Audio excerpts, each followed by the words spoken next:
বাস্তবিক অর্থেই সত্য ঘটনা এটা।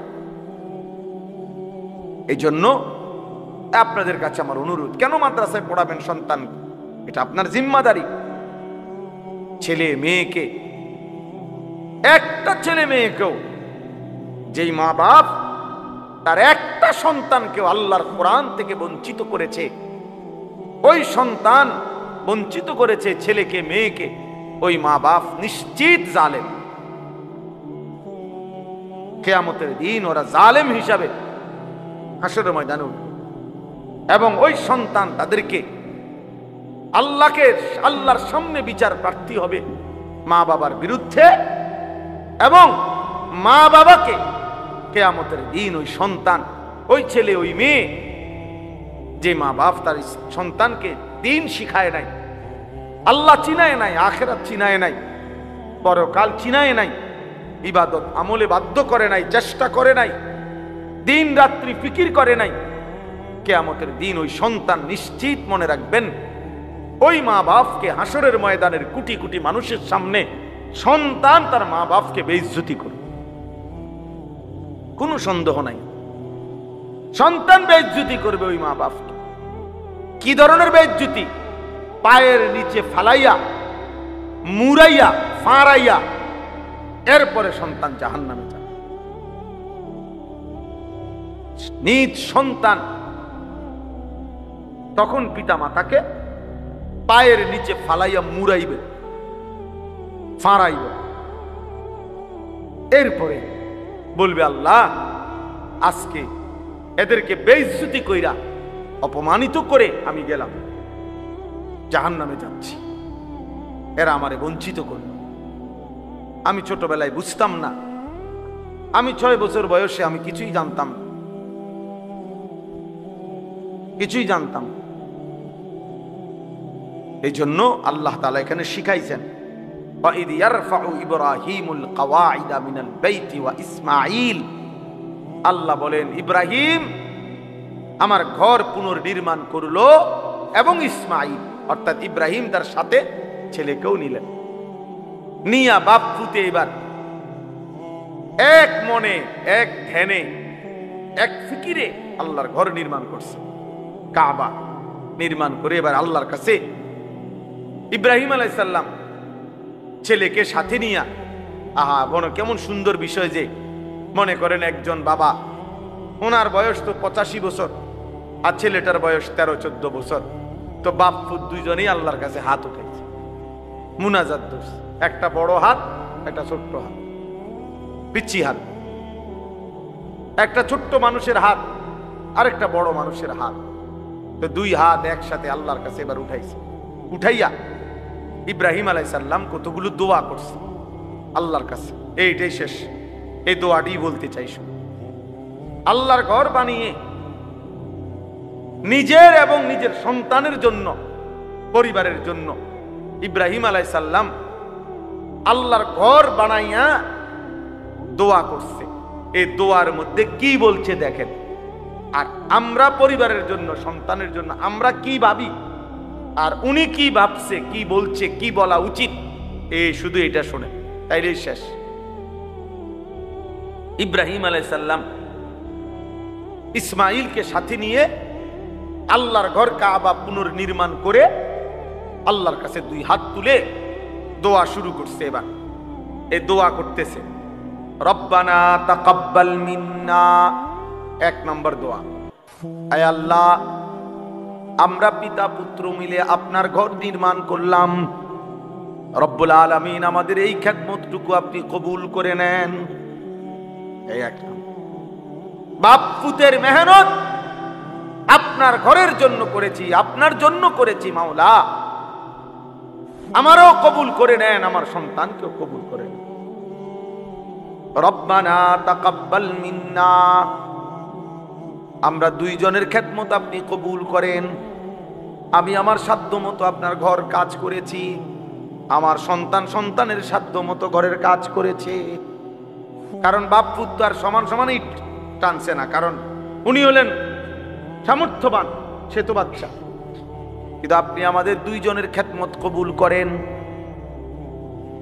ইন্নাকা আনতাস সামিউল আলিম। ইব্রাহিম আলাইহিস সালাম বলেন, আল্লাহ আপনি তো সব শুনেন, সব জানেন।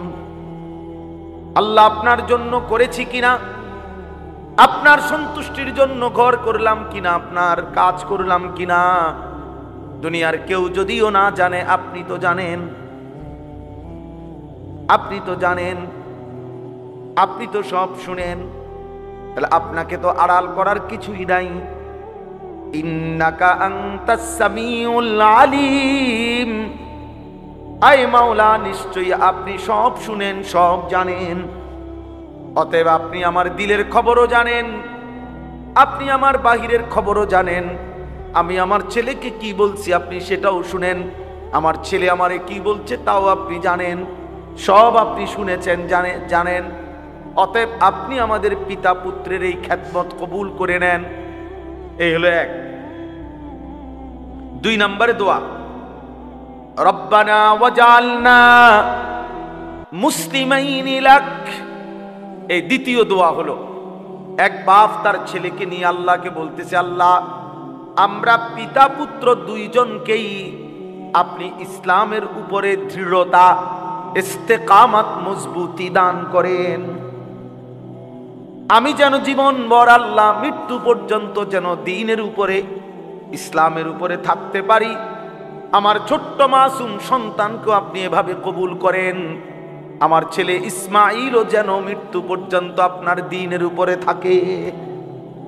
হ্যাঁ, সন্তানকে আল্লাহর হাতে গছায় দিছে, আল্লাহর হাতে তুলে দিছে। সন্তানের জন্য ইসলাম চাইছে। আল্লাহ আমি যেমন নামাজ পড়ি আমার সন্তানও যেন নামাজ পড়ে, আমি যেমন আপনার হুকুম মানি আমার সন্তানও যেন আল্লাহর আপনার হুকুম মানে। আমরা 5 ভাই। আমার আব্বা মসজিদে ইমামতি করতেন, আলেম ছিলেন, কিন্তু কোনো বড় মাদ্রাসায় পড়ায় নাই, শুধু মসজিদে ইমামতি করত। আব্বা প্রাইমারি স্কুলে মাস্টারি করতেন। আমার বুঝ হওয়ার পরে আমি হাজার হাজার বার, শত শতবার দেখছি আমার আব্বার লগে আমি কত দোয়ায় শরীক হইছি। আব্বার সাথে নামাজে যাইতাম, শবে বরাত, শবে কদর, রমজানে, তারাবিতে। আমার আব্বা খুব কান্ত মুনাজাতের মধ্যে, আমি গুলা দোয়া শরীক হইতাম। বাসাতে এসে এসে মারে শুনাইতাম আব্বা কিতা কিতা কয় দোয়ার মধ্যে, এগুলো সব বলতে পারতাম। তো আমরা 5 ভাই। আমি বুঝ হওয়ার পরে সবসময় শুনতাম আব্বা বলতো, আল্লাহ আমার ছেলেদেরকে হক্কানি রব্বানি আলেম বানা, এই কথাইটাই কইতো আব্বা। তা আমরা আলহামদুলিল্লাহ 5 ভাই, আল্লাহর দয়া, আল্লাহ করাইছেন, 5 জনই আলেমে দ্বীন হয়েছে, 5 জনই। কিন্তু মজার একটা বিষয় হলো, আমরা 5 ভাই এই পর্যন্ত বহুবার, আমি একটু কম করছি বাকি অন্যরা, আমিও সামান্য একবার চেষ্টা করছি ব্যবসায়িক লাইনে টাকা পয়সা খাটাইয়া লাভবান হওয়ার জন্য। আমরা 5 ভাই বহুবার চেষ্টা করছি। এই পর্যন্ত যতবারে আমরা 5 ভাই, যে ভাই ব্যবসায়িক কোনো লাইনে টাকা খাটাইছি বা চেষ্টা করছি, মনে মারি গেছি, শক্ত মারি যে মারি আর ফুঁজিয়ে নাই, একেবারে ফুঁজিয়ে নাই। মানুষ তো কিছু লই আইহে, হ্যাঁ, লাভটা তো ফুঁজিয়ে নাই, সুতরাং একেবারে একজনেরও না। আর এইটা কি, আমি সব সময় তো আমার ভাইদেরকে আমি অনেকবার বলছি, মেজো ভাইয়ের হাত ধইরা, ছোট ভাই করে হাতে ধইরা আমি অনেক সময় বলছি, এখনো বলি ভাই করে, ভাই আমি একটা বুঝা বুঝছি, আমার আব্বা আল্লাহর কাছে এমনি কইছে, এমনি কবুল হয়েছে, এবারে কোনো দোকান কয় না, ব্যবসা কয় নাই। আমার আব্বাই যদি আমাকে লাগে একটু টাকা পয়সার কথা কইয়া যাইতো, তাহলে এই লাইনে আপনারা পারতেন। আব্বাই বলে গেছে আল্লাহ সন্তানদেরকে আলেম বানান, বাপে যেমনি কইছে এটাই কবুল হইছে। বাপে আমগো লাগে কি চায় নাই, দুনিয়ার ব্যবসা চায় নাই, এই জন্য হয় না। নাইলে দুনিয়ার সব মানুষে, আমার এক বোনজামাই আছে 28 বছর মনে কম পক্ষে, উনি বিদেশ যাইতে চাইছে, ওনার সাথে শত শতবার আমিও ওরম দেখছি, উনি যায় বিদেশ যাইতে আছে, মানে ঢাকা হেনতে এয়ারপোর্ট, ওনার সাথে সবার ফ্লাইট হয়ে গেছে। একবার শুধু জীবনে উনি সেই পাশে গেছে, মানে ওই দেশে, যেই দেশে, ওই দেশের এয়ারপোর্টের থেকে ফেরত দিচ্ছে। আল্লাহর দয়া, এদিকে যাইতে দিচ্ছেন কি ব্যাপারটা কি? অথচ কত মানুষ কি চলে গেল বিদেশ যা, বিদেশ যাওয়াটা কি খুব কোনো কঠিন কিছু? কথা বলেন না কেন? তাইলে এই আপনাদেরকে বললাম, এটা মনে রাখতে হবে, নিজের সন্তান, নিজের পরিবার পরিজনের জন্য আল্লাহর কাছে দুনিয়া চাওয়ার দরকার নাই, আখিরাত চাইতে হয়।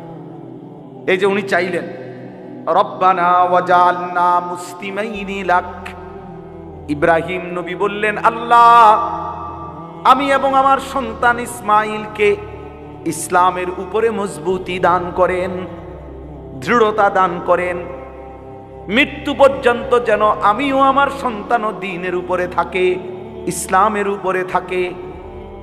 এরপরে 3 নম্বর দোয়া। 1 নম্বর দোয়া হলো, আল্লাহ আমাদের খেদমতটুকু কি করেন? কবুল করেন। 2 নম্বর দোয়া হলো, আল্লাহ বাপ পুত দুইজনকেই আপনার ইসলামের উপরে, দ্বীনের উপরে দৃঢ়তা, মজবুতি, কায়েম ইস্তেকামত দান করেন। 3 নম্বর, এবার উনি দোয়া করে দেখেন, এখন তো দোয়া করলো নিজের লাইগা, এই ছেলের লাইগা, কিন্তু আল্লাহ চাইলো তো অচিরেই তার ঘরেও তো জিফুত হইব না? আবার ইসমাইল বড় হবে, বিবাহ করবে, তারও তো সংসার হবে, ভবিষ্যতে উনার তো নাতি নাতনি হবে, তাদের ঘরে আরো হবে, এভাবে তো কিয়ামত পর্যন্ত উনার বংশের একটা ধারা চলতে থাকবে। এবার উনি কি ফিকিরমান্দ ইব্রাহিম নবী, উনি বলছে, ওয়ামিন যুররিয়াতিনা উম্মাতাম মুসলিমাতাল লাক, রব্বুল আলামিন কিয়ামত পর্যন্ত আমার যেই বংশধারা, ইসমাইলের যেই বংশধারা, এই বংশধারায় কিয়ামত পর্যন্ত আপনি আপনার অনুগত উম্মতে মুসলিমা হিসাবে আমার বংশধরের একটি অংশকে অবশ্যই কবুল করেন। এমন যেন না হয় 100 বছর পরে ভালো বংশ ছিল, নেককার বংশ ছিল, নামাজি বংশ ছিল, দাদা নেককারা ছিল, বাপ নেককারা ছিল, ফুতেও কিছু কিছু নামাজ পড়তো, এরপরে আইয়া 70 বছর পরে এখন আর কেউ নামাজ পড়ে না, কেউ আল্লাহরে চিনে না, সব আল্লাহর নাফরমানি করে শেষ। ইব্রাহিম আলাইহিস সালাম বলছে, এমন যেন কখনো না হয়, কিয়ামত পর্যন্ত আমার বংশধারায় একটা অংশ যেন এমন থাকে যে যারা সর্বদাই উম্মতে মুসলিমা, আপনার আনুগত্য, আপনাকে আত্মসমর্পণকৃত, আপনার অনুসার, আপনার আদেশ মানে এরকম মুসলিম একটা গ্রুপ, একটা বংশের একটা অংশ কিয়ামত পর্যন্তের জন্য আপনি কবুল করে নেন। এজন্য হাদিসে আছে, আমাদের নবী সাল্লাল্লাহু আলাইহি সাল্লামের কাছে একবার মদিনার সাহাবীরা দোয়া চাইছিল, আনসার, ওনারা বলছিল, ইয়া রাসূলুল্লাহ, আমাদের আনসার যারা, আমরা মদিনার আপনার সাহাবীদেরকে, মক্কার সাহাবীদেরকে সাহায্য সহযোগিতা করেছি জীবনভর, আপনি আমগুলো লাগে একটু দোয়া করেন। হাদিসে আছে নবীজি দোয়া করছে, আল্লাহুম্মা গফিরিল আনসার, আল্লাহ আমার আনসারি মদিনার সাহাবীদেরকে মাফ করে দেন। এরপরে নবীজি বলছে, ওয়া বানিল আনসার, আল্লাহ আমার আনসারীদের সন্তানদেরকে মাফ করে দেন। ওয়া আবনায়ে বানিল আনসার, তাদের সন্তানের সন্তানদেরকে মাফ করে দেন। এইভাবে 5-6 বার বলছে নবী, অর্থাৎ আল্লাহ শুধু এদেরকে না, এদের আগত খানদান যারা কিয়ামত পর্যন্ত আসবে তাদেরকেও মাফ করে, তাদেরকেও মাফ করে দেন। তো ওয়ামিন যুররিয়াতিনা উম্মাতাম মুসলিমাতাল লাক, আল্লাহ আমাকেও ইসলামের উপরে দৃঢ়তা দেন, আমার সন্তান ইসমাইলকেও দেন, আমার বংশধারা, ইসমাইলের বংশধারায় কিয়ামত পর্যন্ত উম্মতে মুসলিমা বানান, আপনার অনুগত বান্দা বানান।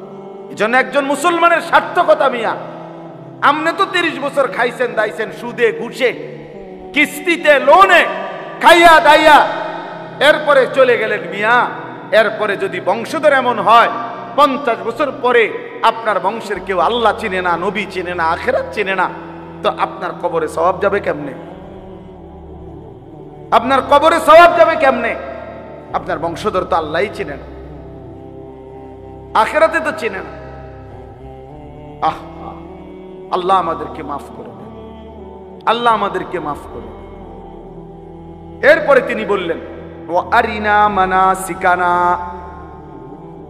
তাহলে 4 নাম্বার দোয়া ইব্রাহিম আলাইহিস সালাম বলে, আল্লাহ আপনার ইবাদতের যত নিয়ম কানুন, সমস্ত নিয়ম কানুন আপনি আমাদেরকে দেখায়া দেন, বলে দেন, শিখায়া দেন, আমরা যেন আপনার হুকুম মোতাবেক, আপনার কানুন মোতাবেক আপনার প্রতিটা ইবাদত যেন করতে পারি, এটা আপনি আমাদেরকে বলে দেন, পথ বাতলে দেন, আপনি শিখান। অর্থাৎ বুঝাইছে আপনার ইবাদত যেন মন গড়া না করি, বরং আপনার নির্দেশনা মতো যেন করতে পারি, এমন পথ আপনি আমাদেরকে দেখায়। অনেক মানুষ আছে, আহা এমনি নমাজ পড়ে, হ্যাঁ বড়া, আপনি জিজ্ঞাসা করেন তাব্বাতিয়া দা সূরা নুরানির বাচ্চা ও শুনলে হাসবো। আত্তাহিয়াতু পড়েন চাচা, তো একটা বাচ্চা যদি আমগো মাদ্রাসাগুলোতে এরাও শুনে, এরাও এই চাচার এগুলা শুনলে হাসতে হাসতে পানি পড়বে। তাহলে এটা কি নামাজ?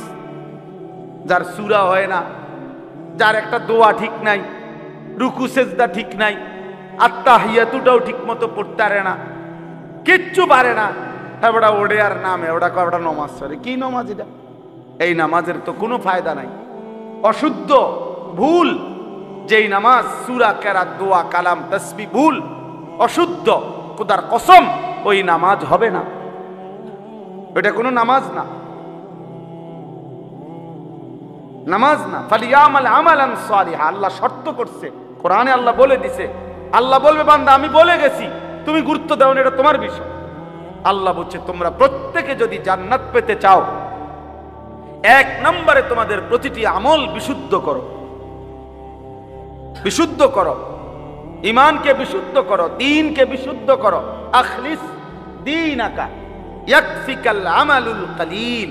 আমাদের নুরানি এই মাদ্রাসাগুলো যে নুরানি পড়ায়, প্রথম হাদিস, 1 নম্বর হাদিস শিখায় এটা, মানে প্রথম কথা, আখলিস দীনাকা, তোমার দ্বীনকে খাঁটি করো, ঈমানকে খাঁটি করো, আমলকে খাঁটি করো। এজন্য এখানে তিনি বলছেন আল্লাহ আপনার যত ইবাদত আছে, ইবাদতের যাবতীয় নিয়ম কানুন আপনি আমাদেরকে দেখায় দেন, বলে দেন, বাতলায় দেন। ওয়াতুব আলাইনা। এরপরে বলছেন আল্লাহ যত গুনাহ করেছি, পাপ করেছি, অপরাধ নাই উনাদের, ওনারা নবী, নবীদের কোনো গুনাহ হয় না, তারপরেও বলতেছে আল্লাহ আপনি আমাদের অপরাধ থেকে আমরা তওবা করতেছি, আপনি আমাদের তওবা কবুল করে নেন। এরপরেও ওনারা গুনাহ মাফ চাইছে, আমাদের গুনায় ভরা, আমরা গুনাহ মাফ চাইতে পারি না, আমরা বসে থাকি। 90 বছর বয়সে বুড়া মিয়া যখন অচল হইয়া, লম্বা হইয়া, সোজা হইয়া যখন শ্বাস টানে, একেবারে নিঃশ্বাস টানতেছে, দম টানতে আছে, এই সময় 100 টাকা দিয়া হুজুর ডেকে আনে, হুজুর রিদিয়া তোবা ভরায়, মস্কারি করে আর আল্লাহর সাথে মস্কারি করে। হ্যাঁ, গুনাহ করলেন আমনে, তওবা ভরায় হুজুরে, ওটা জানেও না কিসের তওবা, ওনার তখন হুঁশে নাই। আল্লাহ আমাদেরকে মাফ করে দেন। ইন্নাকা আনতাত তাওয়াবুর রহিম। এই ইব্রাহিম আলাইহিস সালাম বলেন আল্লাহ নিশ্চয়ই আপনি তওবা কবুলকারী, আপনি দয়াবান, কাজে আপনি আমাদের তওবা কবুল করে নেন, আপনি আমাদেরকে ইবাদতের নিয়ম কানুন দেখাইয়া দেন, আপনি আমাদের বংশ দ্বারায় সর্বযুগে মুসলিম হিসাবে কবুল করেন, আপনি আমরা বাপ ফুতকেও ইসলামের উপরে দৃঢ়তা দেন, আমাদের আমলগুলো কবুল করেন। সর্বশেষ আল্লাহর কাছে ইব্রাহিম নবী বলছে রব্বানা ওয়াবাস ফীহিম রাসূলাম মিনহুম। সুবহানাল্লাহ। ইব্রাহিম আলাইহিস সালাম এবার বলছে আল্লাহ কিয়ামত পর্যন্ত আমার যে বংশধারা আসবে, এই বংশধারাতেই আমি আপনার কাছে বিশেষ দোয়া করছি যে আমার এই বংশধারায়, আমার ইসমাইলের বংশে আপনি আখিরি জামানার নবী, নবী মুহাম্মদ সাল্লাল্লাহু আলাইহি সাল্লাম সেই আখেরি বন্ধু আখেরি নবীকে আমার সন্তান ইসমাঈলের আমার বংশে আপনি পাঠান। সুবহানাল্লাহ। কেন কেন? ইয়াতলু আলাইহিম আয়াতিকা ওয়া ইউআল্লিমুহুমুল কিতাবা ওয়াল হিকমাতা ওয়া ইউযাক্কিহিম। আমার বংশধারাকে কোরআন শিখাবে, কোরআন এবং সুন্নাহর তালিম দিবে, অন্তর পবিত্র করে গুনাহমুক্ত করে দিবে। অর্থাৎ আমার বংশধারাকে যেন জান্নাতের উপযোগী করে বানায়া দেয়। এই জন্য আমি আপনার কাছে আরজি করি, আখিরি নবী মুহাম্মদ, আখিরি পয়গাম্বর, আখিরি বন্ধু আপনি আমার বংশে দান। সুবহান, ইন্নাকা আনতাল আজিজুল হাকিম। এরপরে সর্বশেষ ইব্রাহিম আলাইহিস সালাম বলছে, আল্লাহ বেশি চাইছি না আপনার কাছে, যা চাইছি আপনি তার চাইতে বড় আজিজ, ক্ষমতাবান, আপনি আরো বেশি দিতে পারেন, আপনার কাছে আরো বেশি আছে, আরো বেশি আছে। আপনি মহা ক্ষমতাবান, আপনি মহা জ্ঞানী, প্রজ্ঞাময়, কাজে আমি বেশি চাই। তাইলে একজন বাবা তার সন্তান সহ আল্লাহর কাছে কি চাইলেন? আখিরাত চাইলেন, ইবাদত চাইলেন, গুনাহ মাফ চাইলেন, বংশধারাকে যেন আল্লাহ পাক দ্বীনের উপরে রাখে এটা চাইলেন। অতএব আজকে এই শেষ কথা এটাই, আমরা যেন মনে রাখি যে আমাদের এই যে ছোট ছোট বাচ্চা, এই বাচ্চাগুলো যেন দ্বীন শিখে। এটা যেন প্রত্যেকটা বাবার স্বপ্ন হয় যে আমার জীবনে ঘর করে দিলাম আর না দিলাম, বাড়ি করে দিলাম আর না দিলাম, আমার সন্তান আমার পরিজন যেন আল্লাহকে চিনে সেজদা করে, যেন নামাজ পড়ে, যেন দ্বীন শিখে। আমি ওই যে বললাম আমার বাবার 5 ছেলে, আমরা 2015 সালে আমার আব্বা ইন্তেকাল করছে। আল্লাহর দয়ায় আমার আব্বা জীবিত থাকতে থাকতেই আমরা 5 ভাইয়ের মাদ্রাসার পড়ালেখা শেষ হয়ে গেছিল। আব্বা জীবিত থাকতেই দেখছে আমাদেরকে যে আমরা 5 ভাইয়েরই মাদ্রাসার পড়া শেষ হয়েছে আল্লাহর দয়ায়। তো আব্বা 2015 সালে ইন্তেকালের সময় সন্তানরা আলেম হয়েছে সবাই, কিন্তু আমার আব্বা আমাদের 5 জন ভাইয়ের জন্য কোনো একটা ঘর, বাড়ি, বিল্ডিং করে দিয়ে যাইতে পারে নাই। আমরা সরকারি বাসার মধ্যে থাকতাম, আর একটা ছোট্ট ঘর ছিল, ভাড়া দিতাম অল্প কয় টাকা, সেটা আমরা সবাই থাকার উপযোগী না। কিন্তু 2015 সালে আব্বা যখন ইন্তেকাল করে তখন আমাদের কোনো ভাইয়ের ঘর ছিল না আমাদের, কিন্তু সব ভাই আলেম ছিল তখন, আলহামদুলিল্লাহ। তো পরবর্তী 9 বছরের মাথায়, গত বছর 2024 সাল পর্যন্ত 9 বছরের ব্যবধানে 5 ভাই আলাদা জমিও কিনছি, আলাদা বিল্ডিংও করছি। এখন 5 ভাইয়ের বিল্ডিং আছে, 5 ভাইয়ের বিল্ডিং এতে সোফা আছে, টাইলস আছে, আপনার ফ্যানও ঘোরে, খাট বাড়ি, প্লেট বাড়ি, এটি সবার ঘরে আছে। তাহলে কাজেই সোফা, খাট, ফার্নিচার, প্লেট বাড়ি, এটি কোনো আশ্চর্য কিছু, আশ্চর্য এটি বাপে যদি করে না দিয়েও যায় তো পারা যায়। এটি কোনো এত এত আশ্চর্য না যে আপনি সুদের টেয়া দিয়া, ঘুষের টাকা দিয়া, কিস্তির টাকা দিয়া, বাটফারি করে, সিটারি করিয়া আমনে থাকতে সোফা বানাই দিয়ে যাইতেইব, নইলে আপনার পুঁতে পারবে না। বুয়া একেবারে বেওকুফ মানুষ এটা বেটা। এগুলো কোনো বিষয় না, বিষয় হলো দ্বীন, বিষয় হলো ঈমান। আমাদের স্বপ্ন থাকবে যে আমি আমার স্ত্রী সন্তানের জন্য দ্বীন ও ঈমানের ফিকির করব। আল্লাহ আমাদেরকে তৌফিক দেন। আজকের এই মাদ্রাসা নূরে মদিনা আল্লাহ কবুল করে নেন। আপনারা সবর করে বসছেন, আল্লাহ আপনাদেরকে উত্তম বিনিময় দান করে, আল্লাহ মাফ করে দেন। একজন ছাত্র অ্যাক্সিডেন্টে মারা গেছে কিছুদিন আগে, 11 তারিখ না, আল্লাহ তাআলা তাকে যেন মাফ করে দেয়।